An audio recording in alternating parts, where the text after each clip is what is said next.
Okay, good evening. Thank you so much for joining us tonight. This is a topic that I'm very excited to share, something that I got into a few years back. I guess start with the introduction. My name is Rabbi Hillel Shaps. I'm a member of the Greater Washington Community Kollel, which is a organization dedicated to adult Jewish education.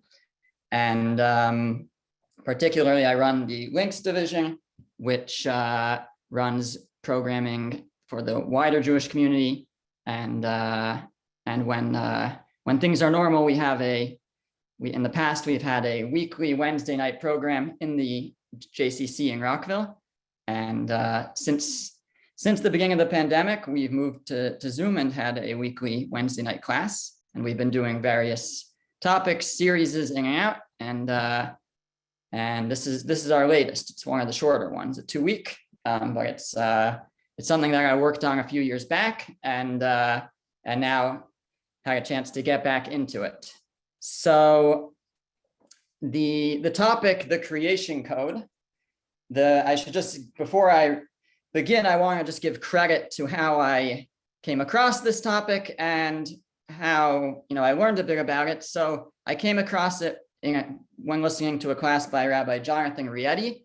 Rabbi Rieti is a popular, well-known speaker and educator, and he mentioned in the course of his class that he had learned what he had learned from a Rabbi Tzvi Inbal. Rabbi Inbal is one of the directors of Arachim, which is an organization in Israel, and is considered one of the world's greatest experts on Lashon Hakodesh, on the Hebrew language. So most of the material actually originates with Rabbi Inbal, although some of it is drawn from other sources. I listened to a number of lectures by Rabbi Mordechai Nugershal, who's also a popular lecturer in Israel. So that's where I'm coming from. So with that, let's begin. So I was once speaking to someone, and she mentioned that she had recently had some friends over for a Shabbat meal, and she said she had them over for a taco Shabbat. A taco Shabbat is that you have a Shabbat meal and you serve tacos. That's a taco Shabbat. So she said, Rabbi, there's nothing wrong with the taco Shabbat, right? So I said, no, there's nothing wrong with it.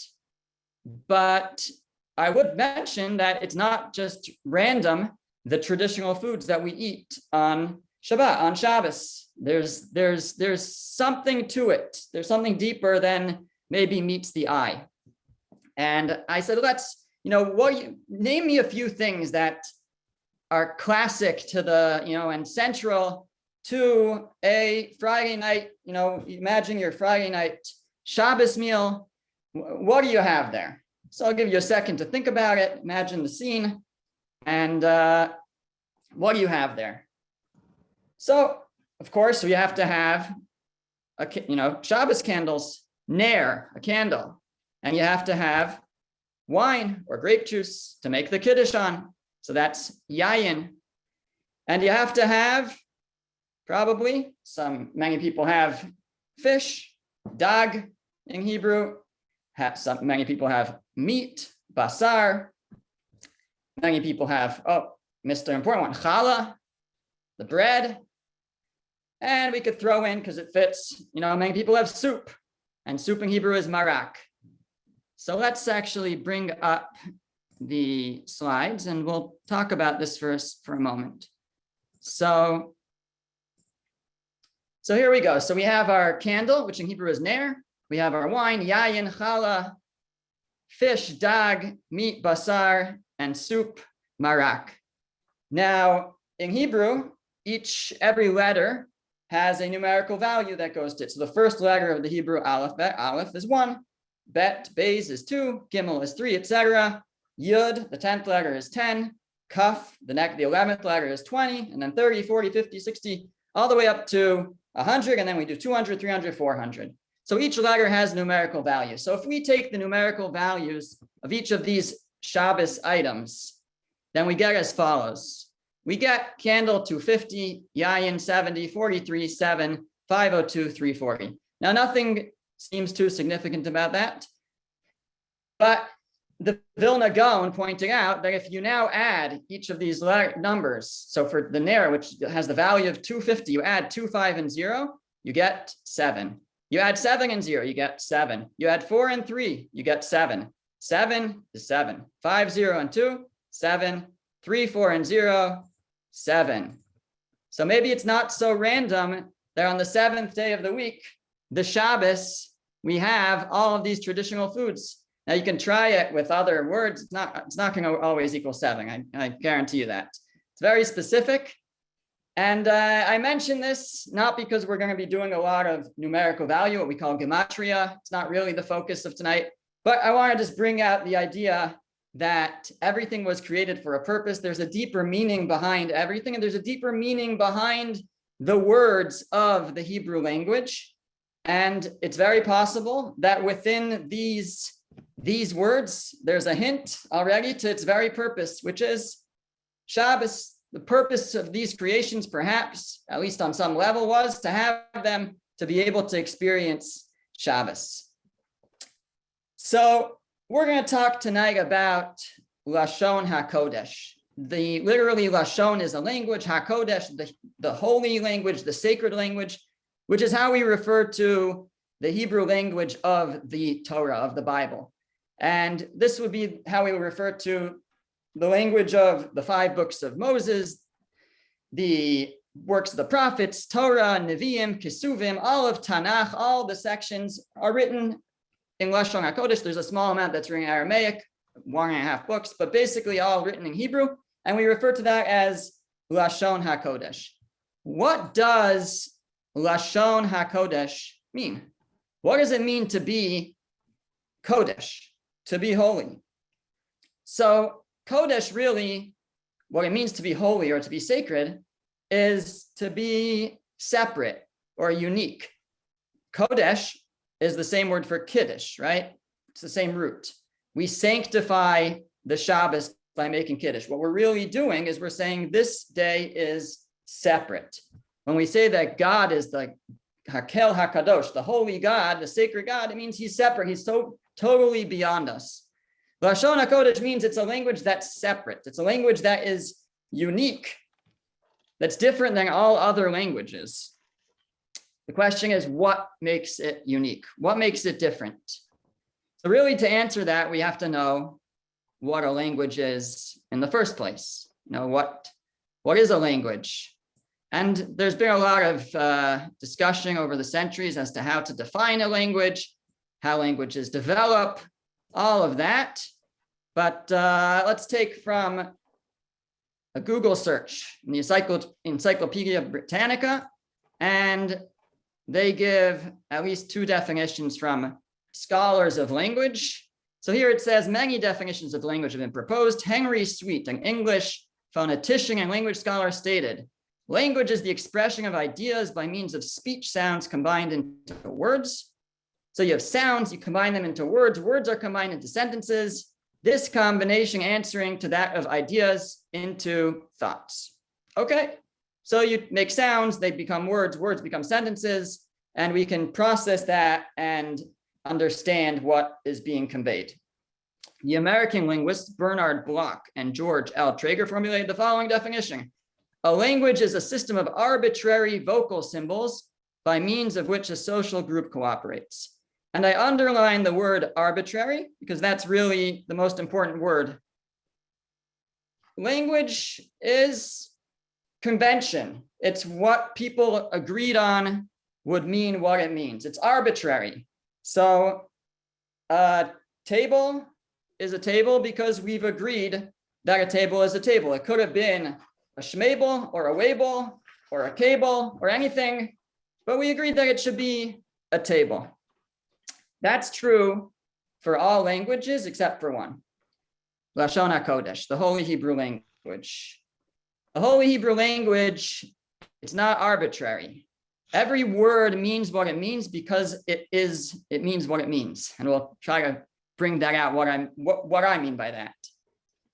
Let me ask you, what language is the most similar to Hebrew, to Lashon HaKodesh?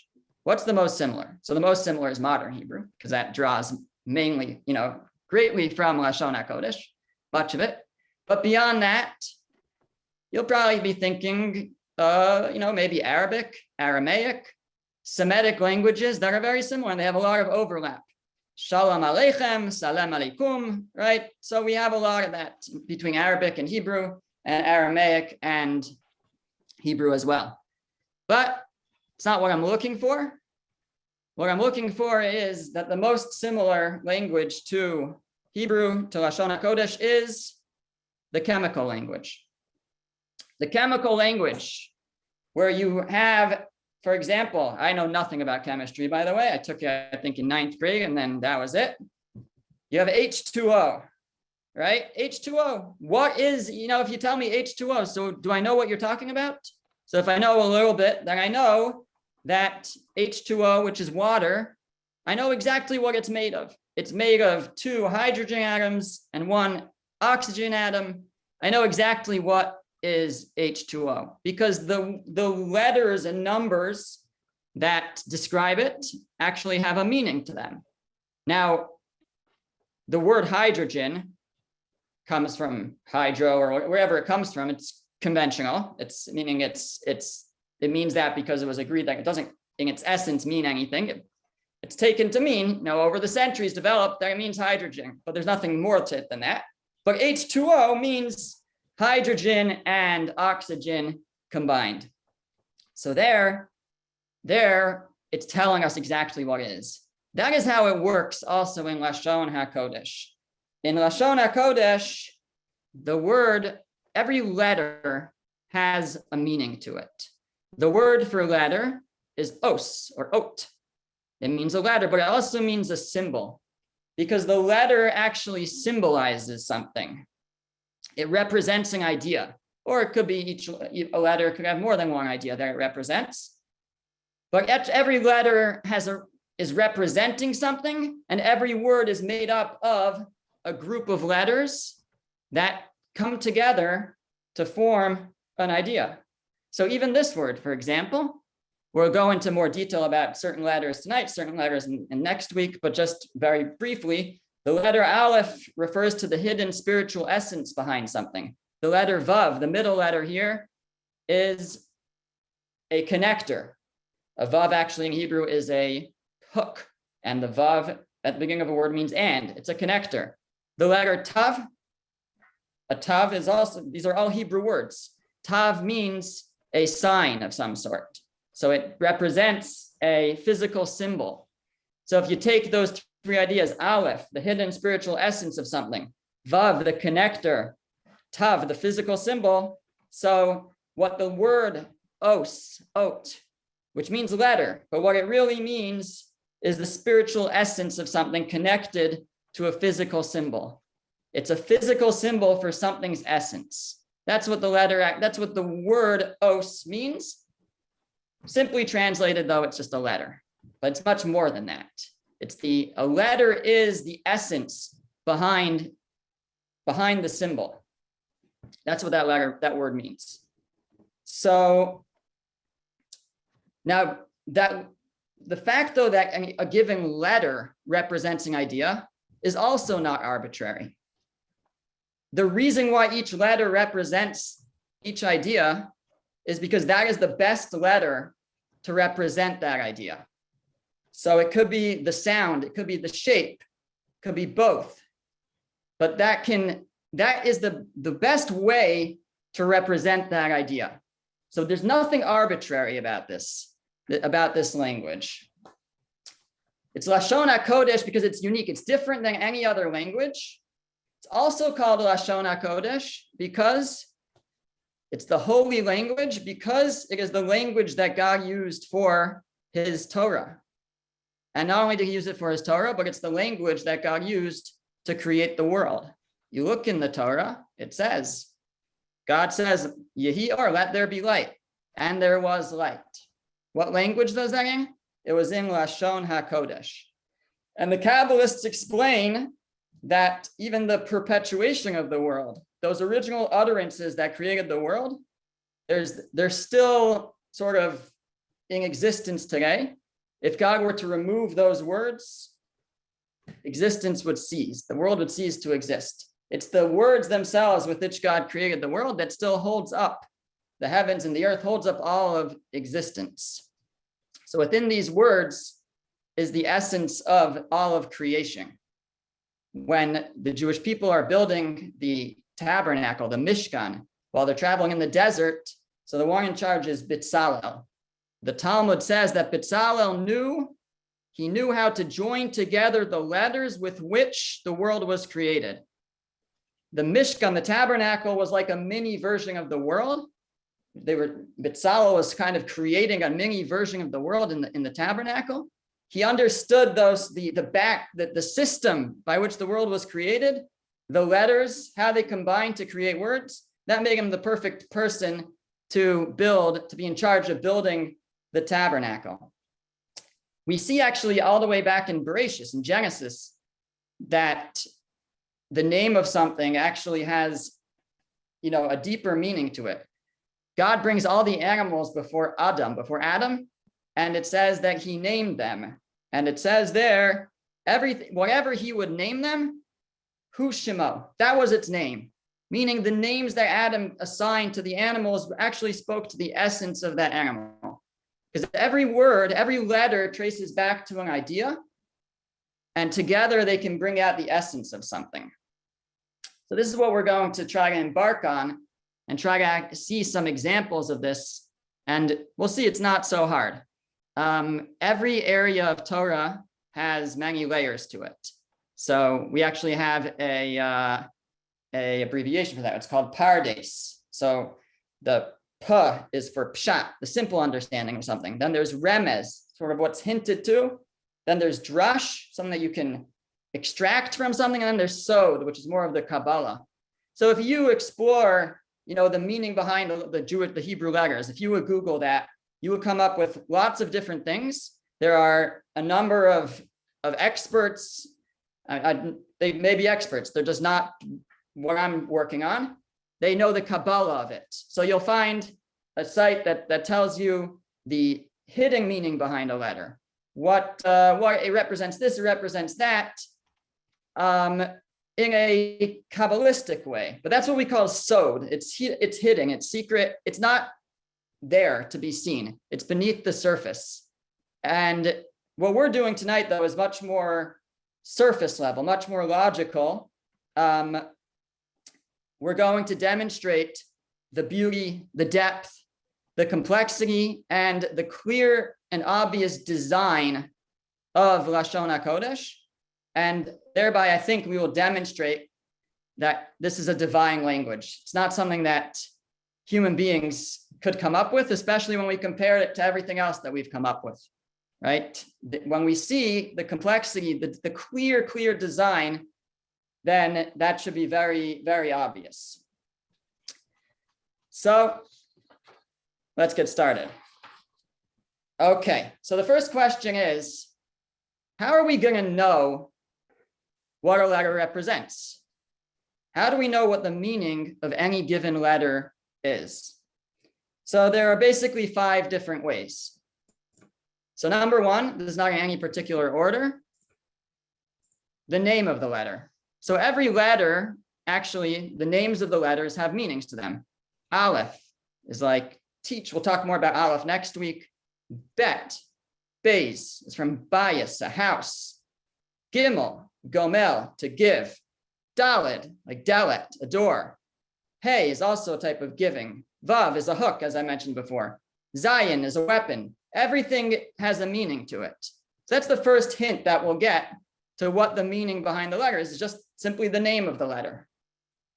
The second is what I term the code of the first time in the Torah.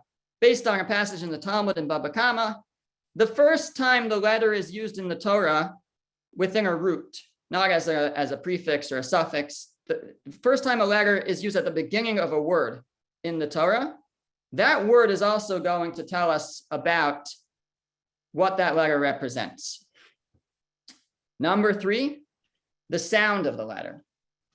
So this will work for certain letters better than others for us, meaning I think every letter, the sound would tell us something. I just don't know what they're telling us with most of them. But we'll have a few examples where, especially what we'll talk about tonight, where the sound of the letter is actually telling us something about the meaning of the letter. Number 4, the numerical equivalent could tell us something about the meaning. And finally, the shape of the letter. So these are the 5 ideas that we're going to be working with. And we're not going to be starting with Aleph. We're going to be working out of order, just in the most simple and logical way, starting with some easy examples, and we'll go with that order. So we're going to start actually with the letter Pei. Here is our Pei. So what is a Pei?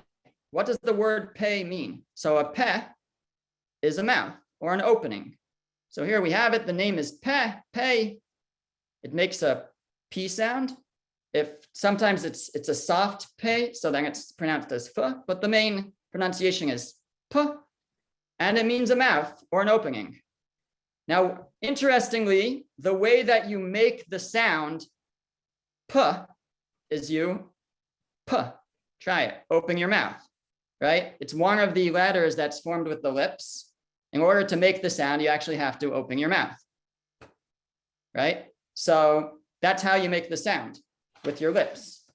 So we have here so far, the meaning is a mouth or an opening. It makes a sound. In order to make the sound, you open your mouth. The shape of the Pei is kind of like a face with an open mouth. So that fits also. And finally, the first word in the Torah is Pinei, which means face of. So it's going to have to do with both an opening and a face, which are very much related. An opening of something is always on the surface of something. It's always on the face of something. If the opening to the building was inside the building, you wouldn't be able to get in, right? So the question? Yes. How come within the Pei there's a base? Is there any significance of that? Okay, we'll get to that at the end. Very good. Saving that for last. Okay, but that's a good eye there. So fine. So that's the Pei. The Pei is an opening. It's and the first word in the Torah is Pinei, a face. So it's also going to mean a face or a surface. So now we need another letter to work with. So the second letter we're going to work with is the letter Resh. This letter I haven't explored so much, but this is a classic first example, is to take, before we do that, actually, let's just give a couple of examples where we have words that start with Pei, they have to do with opening. So we have the word Petach, Pei Taf Ches, which means open. We have Pei Taf He, which means to convince someone, which is sort of to open their mind to something. Pei Taf Resh, to interpret a dream, to open it up to someone, open up the interpretation. Pei Dal He is to redeem, is to open the door to freedom. So these all relate to opening something up for someone. Now, the letter Resh means Rosh, means a head or a beginning of something, right? So a Rosh is both a head, it's also the beginning, like Rosh Hashanah, the beginning of the year. So what a Resh represents is the beginning of something that's still in a unified and unaltered state. And the first time the letter Resh appears in the Torah at the beginning of a word is in the first word of the Torah. It's not the first letter because there's a prefix there, be, which means in, but Reshit, the beginning. So in the beginning. So Resh is going to represent something that's in its beginning state. It's unified still, it's not yet altered. So what happens when we take a Pei and we put it next to a Resh?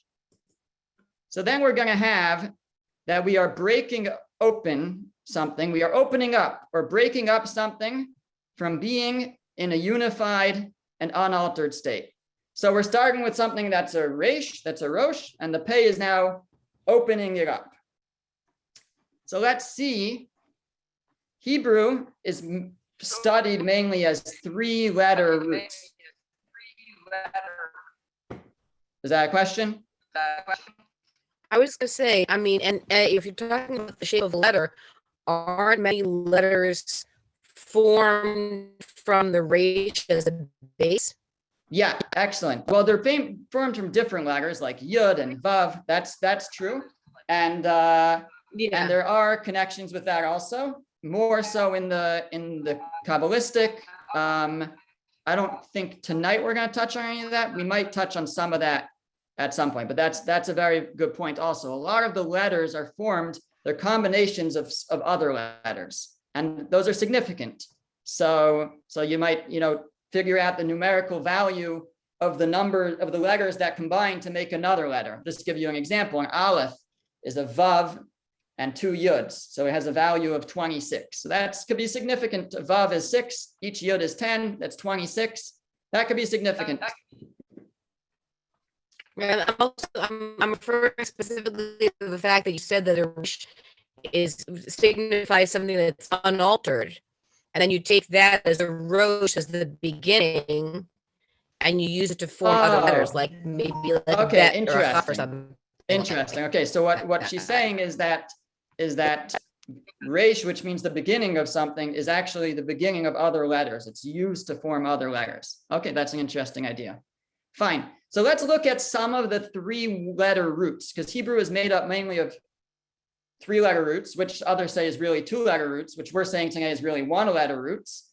But we look at them as 3-letter roots, and we can see that the pei resh will continuously mean something unified that is breaking up. The first one's a little bit more difficult to conceptualize because it's talking about a person. The first example is pei resh aleph, which means a wild man. So it's something that was normal, unified, and then is being broken out of that normal nature. So that's how Yishmael is described in the Torah, that he shall be a wild man. Okay, that's a little bit harder to conceptualize, but let's go to another one. Parade, pei resh daled, to separate. So you have something that starts off together, and then it separates. Now I just want to mention something here, which is that we're suggesting that the Lashon Hakodesh is not just conventional, what people agreed on, but actually speaks to the essence of something, the essence of the word. So what's very interesting is that throughout many languages, and we will be able to see examples of it within English, is that there are many similarities, thousands of words in English, but also in other languages, not that I know those other languages, but that seem to be very tightly connected to the Hebrew. So this will be an example of it. Parade means to separate. So you see the word parade basically in this word separate. So there's 2 ways to explain this. One is the Torah teaches us that there used to be just one language, Lashon Hakodesh. At the events of the Tower of Babel, all the languages people got dispersed and God mixed up the languages, but there's going to be a piece of Lashon Hakodesh in those other languages. Now that is true if it traces back, but sometimes I think you have that within a language, we have a word that develops within the language itself, not, it's a new word within that language, but it still somehow ties back to Lashon Hakodesh. And that is because it's just natural for us to come back to these words because they are the natural way to say certain things. So while other languages they're not going to be pure and always get to the meaning, to the exact way to describe something like Lashon Hakodesh does, but through just naturally, people will develop a language in a way that actually ties them back to that original language, Lashon Hakodesh, which expresses the idea that they're trying to express in the greatest way. We're going to see a few examples of that tonight, but there's literally thousands within English, thousands of words that can be linked to Lashon Hakodesh, to Hebrew. Okay, let's see another example here. Actually, before we see another example, I'm going to ask you a question.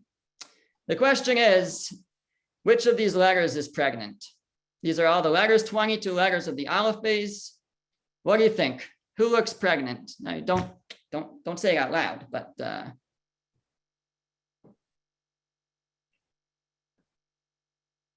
Okay, so anybody want to jump in with a thought? It's the pay. You think the pay is pregnant? Okay, I think it's the stomach. Amen. okay. Anyone else? Lamed. M. Okay. Nobody's thinking what I'm thinking. All right, that's okay. To me, the Hey, Kuf. oh, Kuf. Kuf. okay, kuf is good, and hey. So we're gonna go with hey. I mean, kuf it's sticking out a little bit, but if you look at the hey, the fifth letter, it has another piece inside, right? It has a separate piece inside. The hay is pregnant. Now, it's very, the kuf also has a piece inside, but it's sticking out, so it's not completely inside. So, but the hay, it's completely inside. So why is that significant? So first of all, the word for pregnancy begins with a hay. It's hey rayon. The root is hey reish hey. It's very interesting that the numerical value of the word hey rayon is 271. Now this is actually pointed out already by the Midrash. What is significant about 271? So the Midrash says that's how long a pregnancy is. Now, obviously, each pregnancy is different, but that's right around the length of a pregnancy, right? 280 days would be 40 weeks. So 271 is just under 39 weeks. It may depend if it's a first child or a second child, obviously everybody's different, but that's right around the length of a pregnancy. Not only that, but we find that Abraham and Sarah were not able to have children together. They could not produce a child together. Abraham looked into the constellations, the zodiac, and he saw that he was not going to be able to have a child. And God takes him outside, the verse says, and he took him outside. And this is what the Talmud, the Midrash tell us what happened. He said to him, go out of your astrology, meaning leave that behind. For you have seen in the signs of the zodiac that you are not destined to have a son. Indeed, Avram will have no son, but Avraham will have a son. Similarly, Sarai will not give birth, but Sarah will give birth. I will give you another name and your destiny will change. So both the names of Avram and Sarai get changed in the Torah. And what are they changed to? Hi. What are they changed to? They are changed to Avraham and Sarah. They get a hey added to them. After they have the hey added to them, now they are able to have a child, and indeed they have Isaac, Yitzchak. So the hey represents pregnancy, fertility. So it makes sense that if we put a pei, a resh, and a hey, so we're now dealing with multiplying. One unit opens up to many. God says, Peru uruvu, be fruitful and multiply and fill the land. So there again, we have what starts as one, or two really, but multiplies into many. That's also what the Hebrew word for fruit is, which is pri, and the plural would be perot, pe resh vav tes, which sounds actually very similar to fruit. Fruit, perot, you can read the word fruit with the same letters as perot. I don't think it's coincidental. Another example, paraz, peresh zayin. So we have, paraz means scattered or actually unwalled cities. Unwalled cities allow for houses to be spread out. If there's a wall, then they are contained, but this allows them to scatter. We have parach, to flower, to blossom. When a parach is a flower, the verb means to blossom. Blossom means to come from, the middle and spread out, the petals spread out. So again, we have something unified that is spreading out. We have prat, to detail or to specify. A prat is a detail. There's a lot of English words that sound like that. A part, right? P-A-R-T. Sounds just like that, a detail, a part. Separate is actually also similar to this. And then many words that come from part, partition, etc. couple more examples. Pei Reish Chaf means to break to pieces. Pei Reish Mem is to tear your clothes, to rend your garments. Again, all these things are something unified that is now being broken into many pieces. And then we have Pei Reish Samach, which is to slice your bread. Now I want to stop here and talk a little bit about the Samach. So the Samach is the letter that makes the S sound, and it looks like this. So what does the word Samach mean? So Samuch can mean near, close to something. It can also mean to support or to be supported, to rely on. Somech, like we say, Somech noflim, God supports those who have fallen. The first word in the Torah that begins with Samach is Sovev, which means to go around. And the Samach is a circle. So, or it goes around. So that fits with the shape. Sovev, it goes around. So Samach is going to represent either something's relationship to the things around it that are Sovev, what it is near, what it is supporting, or it could just have the connotation of going around. So that's why in the previous word we had slice, which was paras. So we have the samach there, because there you are sort of slicing in a more organized fashion. It's breaking out, but in organized, that each one compared to what is next to it. So what happens if we put a pei next to a samach? So you are making an opening on a surface in a carefully arranged fashion. So we can have, as a result of that, we can have a slice, but also we can have a stripe. A stripe is, you have a surface and you sort of, you're not literally opening it, but you are imprinting on the surface a decided, arranged stripe. The verb pasas is to make a stripe. The word pasak, Pei Samach Kuf, means to interrupt. So when you make a stripe, so you make a stripe and then you stop. The kuf actually can represent like a wall. So you make a stripe and then you stop. The word pesach, whenever you make a stripe, so you skip over something, pass over, right? To pass over something. So when you make stripes, you're passing over. So, and ches actually represents a space. So it's very fitting. Now, what about the word pesel? A pesel is a sculpture. So let's talk a bit about this word. Or an idol. Or an idol, yeah, but it really comes from the word sculpture. So we have a new letter, the letter lamed. What does the letter lamed represent? So lamed means to learn or to teach.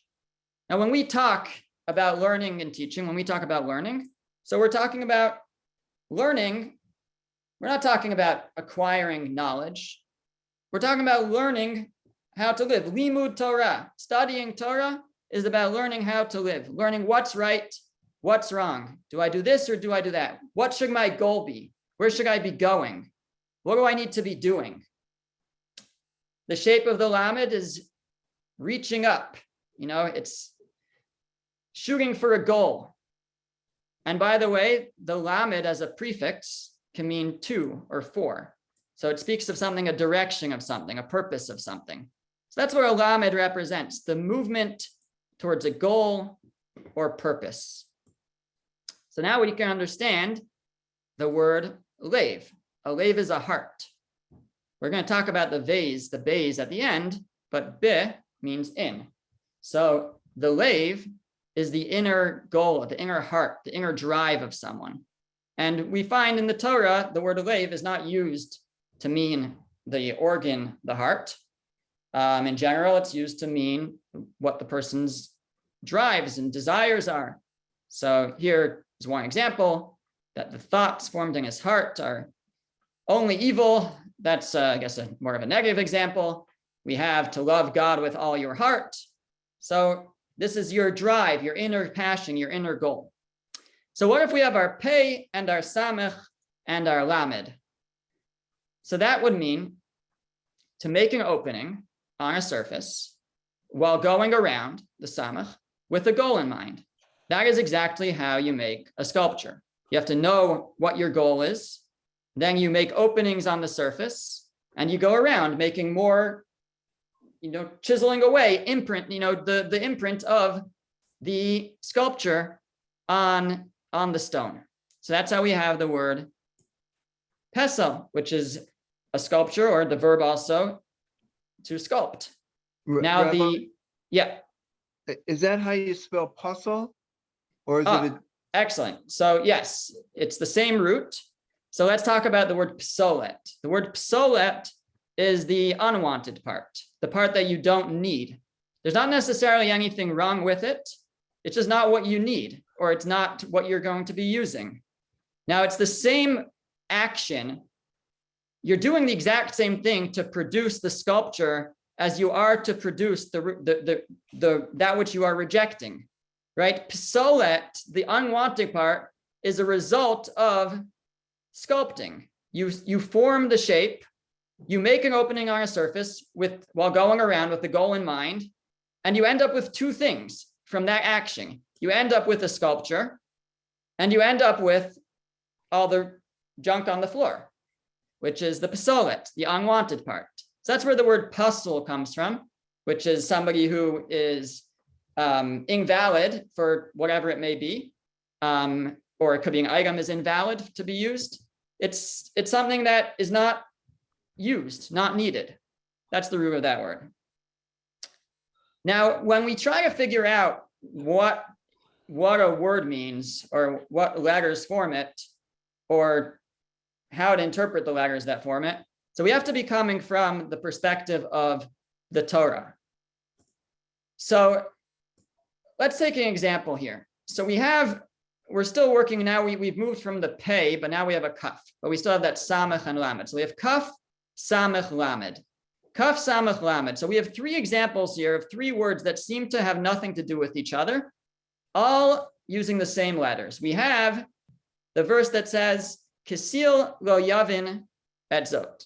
The fool doesn't understand this. We have a verse that says, the two kidneys along with the fat that is upon them, which is on the flanks. It's talking about a sin offering. And there, the word kesel means flanks, kaf samach lamed. And then we have another word where it means trust. So we have three words that seem to have nothing to do with each other. And but they're all made with the same letters. We have a fool, we have a flank, and we have trust and faith in God. But if we examine these words and we think about them and we consider them from a Torah perspective, then we'll see that they are actually all tied together. So when the Torah uses the word a fool, what do we mean by a fool? So actually, first, before we do that, let's consider the letter kaf, which is a new letter for us. So the letter kaf makes a k sound. So the word kaf means a hand. It can also mean a spoon. It can mean palm branches, or branches, kapot timarim. The shape is a cupped hand. By the way, the English word cup is from kaf, right? Cup. So it's a cupped hand. The first word in the Torah that starts with a kaf is kanaf, which is a wing. Also sometimes means a corner. So kaf is going to have the connotation of bending something. Also sometimes being a tool for productivity. That's not what we're going to be going with right now, but it means bending, something that cups, that bends. So let's take our letters and put them together. We have kaf, bend, samech, around, and then lamed, movement towards a goal or purpose. So kaf, samech together means to bend around, which means to cover something. Hebrew word kasa means to cover. So that fits. So now let's talk about what a fool is. What's a fool from a Torah perspective? So a fool is someone, he's not stupid. A fool isn't stupid. A stupid person is stupid. A fool is someone who could be very smart. He just makes the wrong choices.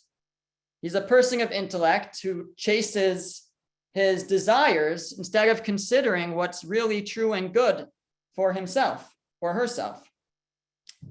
rather than consider what's right, what is going to help them in the long run, what is proper, they choose to live in the moment. That's what a fool from a Torah perspective is. The Torah uses the term to describe someone who becomes over obsessed with their possessions. It says Vayishman Yeshurun. Jeshurun grew fat and kicked. So they grow fat, which actually can happen to someone also who makes bad choices physically, to eat the wrong things. So they grow shuman, they grow fat, and that can cover their heart, cover their arteries towards their heart. But even on a philosophical, conceptual sense, that's how the Torah describes a person who has made the wrong choices. And God says that one day I will maltem et arlat levavchem, I will circumcise the foreskin of your heart. There's something covering your heart. I'm going to remove that. So there's this concept that somebody who is making the wrong choices has covered themselves with fat, has covered their heart. So now maybe we have a better understanding of what these letters combine to mean. So on one level, we said that Kessel is the flank. The flank in the context of the verse was talking about the fats that grow over the flank of the animal. So a flank is not a heart, but it is a part of the body.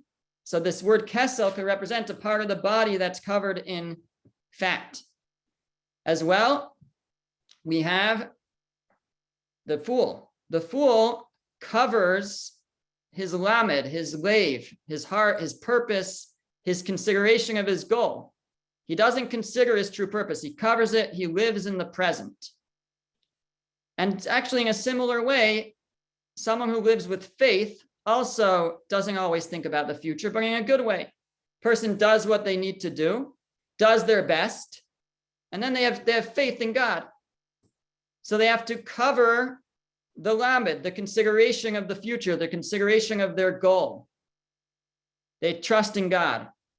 So three words that seem to have nothing to do with each other, but when we break it down, we consider the letters that actually make them up are actually very related. And the same letters describe and define the essence of what these things are. Kessel, a flank, is a part of the body that's covered with fat. A fool allows himself he covers up his inner purpose, his inner drives. He doesn't, or not his inner drives. He doesn't think about the purpose, the lamed, what is right. And as well, somebody who has faith also doesn't always think about the goal, the future, is able to set that aside when necessary.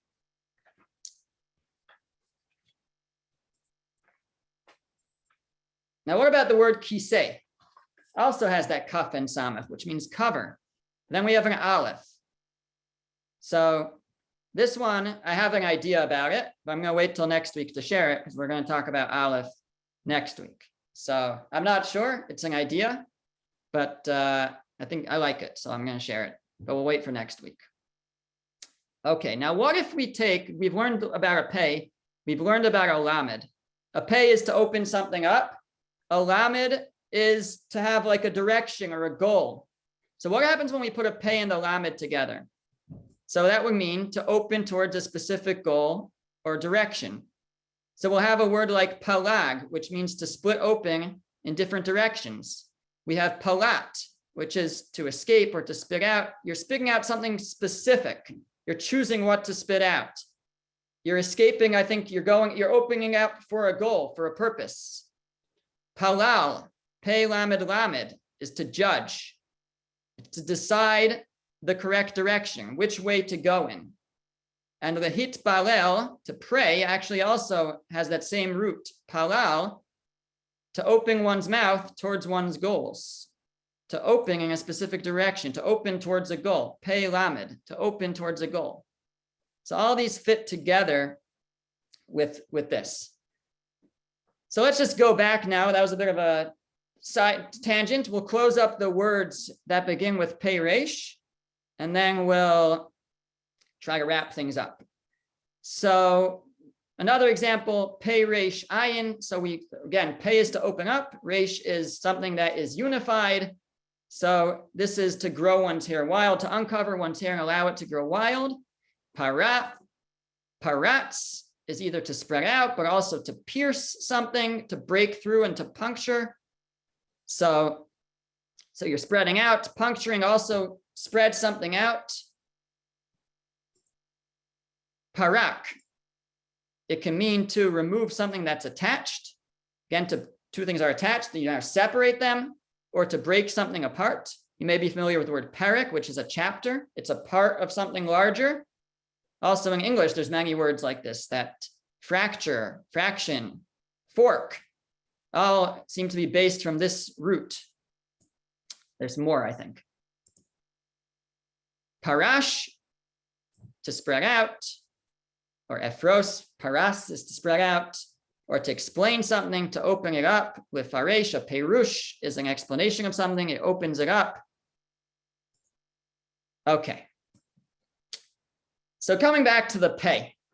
So we said that besides for being an opening, the pay also is the first word in the Torah of pay is panim, is pnei, a face. Actually, it's in plural, it's faces. There is no word in Lashon Hakodesh for face, only for faces. Why is that? So the reason is because actually, a person is never really making the same face twice. The face is made up of 44 muscles, I think, 43 muscles. It's constantly changing. We have faces. We don't have one face. This is a comment of the medieval commentary, the Radak. I don't think he said the 43 muscles, but this is how he explained the word panim. Faces is always plural because we have so many faces. So I want to consider now the different parts of the face, and we'll see that it's actually the words that describe them make a lot of sense. So we explained the face is the panim, the mouth is the peh, which we already said is an opening. An eye is an ayin. So what is the word for eyelids? Eyelids are afapayim. So it's ayin pei, ayin pei. So eye mouth, or eye face, eye face. Now, doesn't that make sense to describe eyelids? They have the ayin, and then the pei, the eye, and then the mouth that covers it, or the face that covers it, each of the eyelids.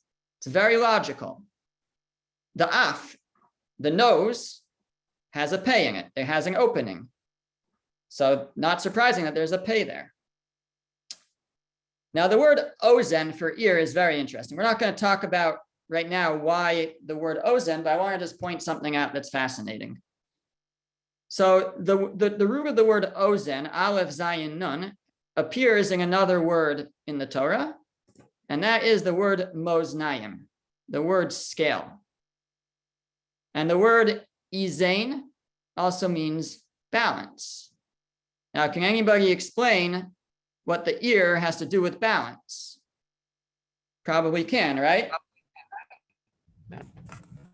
Yeah, something you want to say? Yeah, the balance comes from your inner ear. Very good. Balance. The balance comes from the inner ear. So when do you suppose that was discovered? So let me read to you what Robert Barani, who won a Nobel Prize in 1914 for his research on the ear, the vestibular apparatus. He gave an account of the history of the research that led to the discovery of this very point. And he said, up until the 19th century, there was a complete lack of knowledge of the functioning of the vestibulo-semicircular apparatus. The first to begin experimental investigations in this field was the celebrated French physiologist Flourens, who lived from 1794 to 1867. His investigations were published in 1825. So the idea that the ear was the center of balance wasn't recognized until the middle of the 19th century.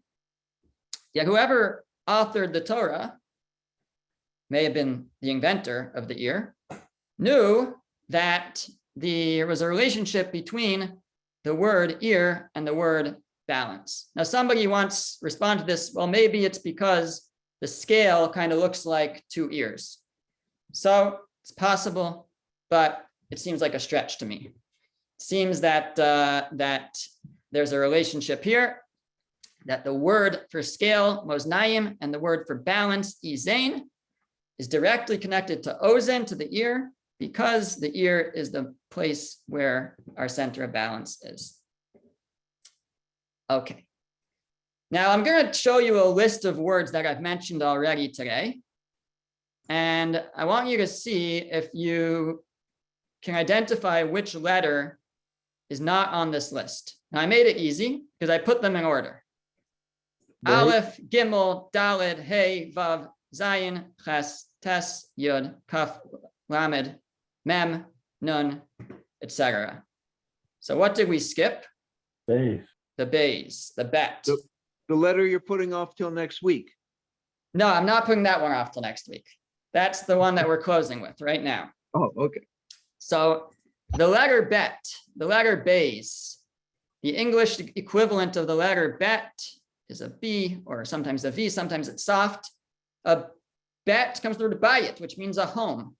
It's the inside of the house, right? God says to Noah, to make an ark, you should cover it inside and outside. Mi bayit, the inside is the bayit. The sound is actually made very similar to a pay. You also close your mouth, but here instead of talking about the opening, we'll talk about the closing of the mouth, the inside. I don't know, I can't identify why one is one way and one is the other, but it also involves closing the mouth. Now you have the inside. The shape of the bet, it's open, fully open to its inside. You can get to the inside. And bays at the beginning of a word actually means in. Bet at the beginning of the word, bayit means in the house. The word bet means in. So bet clearly means the inside of something. So now we go back to the word lave. We mentioned before, one's inner goal, one's inner drive, one's heart. Now what happens if you add a second bet?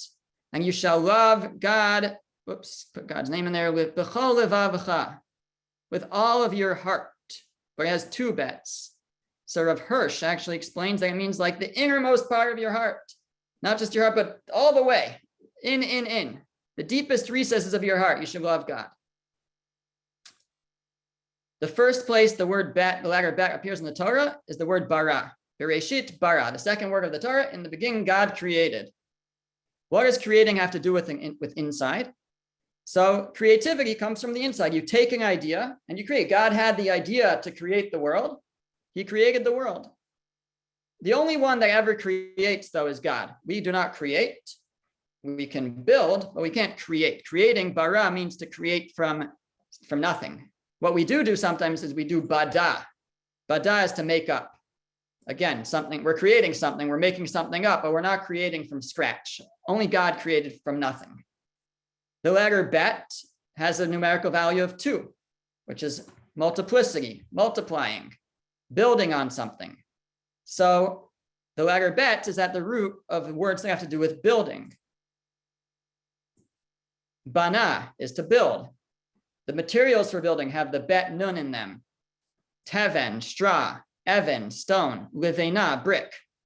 A ben is the son, is building out from the father.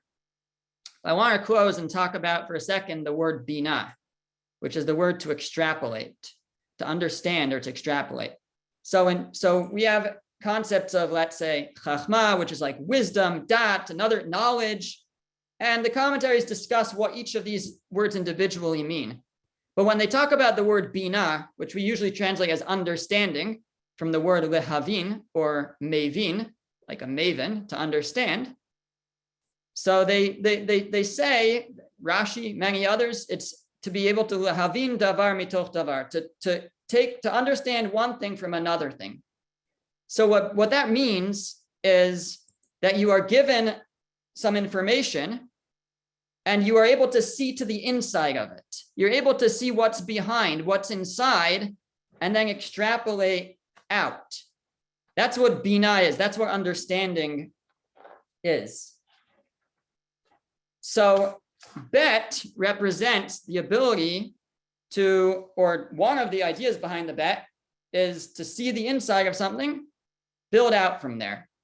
Bet represents the inside. Pei, we said, is the panim, is the surface, is the face. So what happens if you put these two letters together in a root? Pei, which represents the surface, the outside, and bet, which represents the inside. So what happens when you put them together is this. Nothing. There are no words that have a bet and a pei in the same root. You can have a bet as a prefix in a word with the pei, but there's no root that actually has both letters because they don't go together. They're opposites. One represents the outside, one represents the inside. The pei is the surface of something. You can see the surface, and then you have to figure out what's inside. You have to extrapolate. You see something fall to the ground, so you extrapolate that there must be a force called gravity, which is causing it to come to the ground, but you don't actually see the gravity. You are extrapolating from the information that you have on the surface. So now we'll come back to something that was mentioned at the very beginning, which is very fascinating, that inside the pei is a base. You see that? The thing is, it's not actually there, right? Only the pei is there. The ink is the pei. That's the information that we're given. But you have to be able to extrapolate. You have to be able to see to the inside, and then you could figure out that there's something there. There's something more there. And you can work with that information and build off of it. That is the pei on the surface and the bays representing the inside. Okay, next week, we're gonna go a little bit deeper into some of the great concepts like the aleph and the gimel and the daled, and it's gonna be fun. So I'm looking forward to that. Thanks so much for joining us. Thank you, Rabbi. Stick around to talk. Thank you. Well done, Rabbi.